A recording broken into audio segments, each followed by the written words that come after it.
Okay, so to install the drums, first thing we want to do, we just want to take some grease as a best practice and apply that around the seal of the twist lock. That's going to help protect it from any residual adhesive and also extend the life of the seal on your twist lock. So put a little on the A. For best practice, we can put a little on the B as well.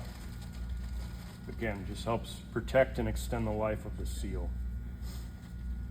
So once we're greased, we're ready to attach the drums.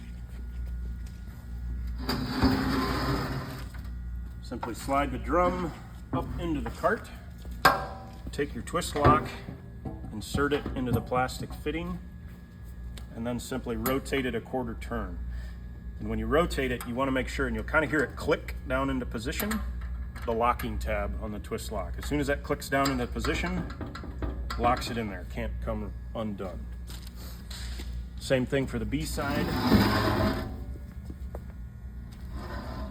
Slide the drum into position, take your twist lock, insert it into the plug, and rotate it until you hear it click down into position.